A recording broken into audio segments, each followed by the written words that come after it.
ಪರ್ವವನ್ನು ನಾವು ಆಚರಿಸ್ತಾ ಇದ್ದೀವಿ. ನಮಗೀಗ ಸಮಸ್ಯೆ ಬರುವಂಥದ್ದು ಸರ್, 10 ದಶಮಂಟಪಗಳಿವೆ. 10 ದಶಮಂಟಪಗಳು 4 ಶೋ ಅಂತ ಹೇಳಿದ್ರೆ 40 ಶೋ ಆಗುತ್ತೆ. ಈ ಗೋಣಿಕೊಪ್ಪಲಲ್ಲಿ 40 ಶೋ ಅಂತ ಹೇಳಿದ್ರೆ ಒಂದು ಶೋ ಕನಿಷ್ಠ ಒಂದು ಅರ್ಧ ಗಂಟೆ ಆದರೂ ಆಗುತ್ತೆ. ಅರ್ಧ ಗಂಟೆ, ಒಂದೊಂದು 40 ನಿಮಿಷ ಇರುತ್ತೆ. ನಮಗೆ ಇಲ್ಲಿ ಬರುವಂಥದ್ದು ಪ್ರಶ್ನೆ ಹೇಗೆ ಅಂತ ಹೇಳಿದ್ರೆ ಶಬ್ದ ಮಾಲಿನ್ಯದ ಪ್ರಶ್ನೆ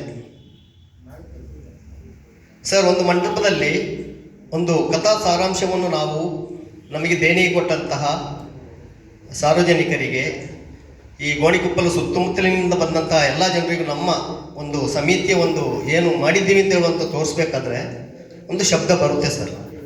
ಅದಕ್ಕೆ 5-6 ಸ್ಪೀಕರ್ಗಳು, 7-8 ಸ್ಪೀಕರ್ಗಳು ಇರುತ್ತೆ. ಏನು ಕೇಳ್ತಿದ್ದೀನಿ ಸರ್, ಅದು ಸ್ಪಷ್ಟವಾಗಿ ಕೇಳಬೇಕಾಗುತ್ತೆ. ಒಬ್ಬ ರಾಕ್ಷಸ ನಗಾಡಬೇಕಾದ್ರೆ ಆ ಸೌಂಡ್ ಹೆಂಗೆ ಬರುತ್ತೆ ಅಂತಂದರೆ ಒಂದು ಒಳ್ಳೆ ಸೌಂಡೇ ಬರುತ್ತೆ ಸರ್. ಅಂಥ ಶಬ್ದಗಳು 6 ಗಂಟೆಯಿಂದ ಬೆಳಿಗ್ಗೆ 6 ಗಂಟೆವರೆಗೂ ಗೋಣಿಕೊಪ್ಪಲಲ್ಲಿ ಆಗುತ್ತೆ ಸರ್. ನಮಗಿಲ್ಲಿ ಪ್ರಶ್ನೆ ಇರೋದು ಡಿ ಜೆ ಅಂತ ಹೇಳಿದ್ರೆ ಅದ್ರ ಮುಂದೆ ಕುಣಿಯುವಂಥದ್ದಲ್ಲ. ಈಗ ಪ್ರಶ್ನೆ ಇರೋದು ಶಬ್ದ ಮಾಲಿನ್ಯ. ಆಗ ನಾವು ಈ ಶೋ ಮಾಡೋದು ಬೇಕಾ ಬೇಡವಾ ಅಂತ ಹೇಳುವಂಥ ಒಂದು ತೀರ್ಮಾನ ಆಗಬೇಕು ಸರ್. ಅದು ಹಾಗೆ ಆಗುತ್ತೆ. ಕೆಲಸದಲ್ಲಿ ಬಹಳಷ್ಟು ಮಂಟಪಗಳು ಡಿ ಜೆ ಏನೂ ಹಾಕಿರಲಿಲ್ಲ, ಆದರೆ ಕೇಸ್ ಎಲ್ಲರ ಮೇಲೂ ಆಯಿತು.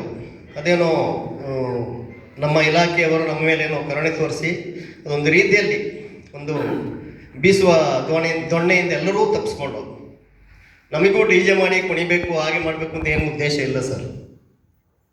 ಒಂದು ನಾಡ ಹಬ್ಬ ವಿಜೃಂಭಣೆಯಿಂದ ಆಚರಣೆ ಆಗಬೇಕು, ಅದೊಂದು ಯಶಸ್ವಿ ಆಗಬೇಕು, ಸಾರ್ವಜನಿಕರು ಸಂತೋಷ ಪಡಬೇಕು ಹೇಳೋ ಉದ್ದೇಶದಿಂದ ನಾವು ಮಾಡ್ತಾಯಿದ್ದೀವಿ ಸರ್. ಇಲಾಖೆ ತಮಗೆ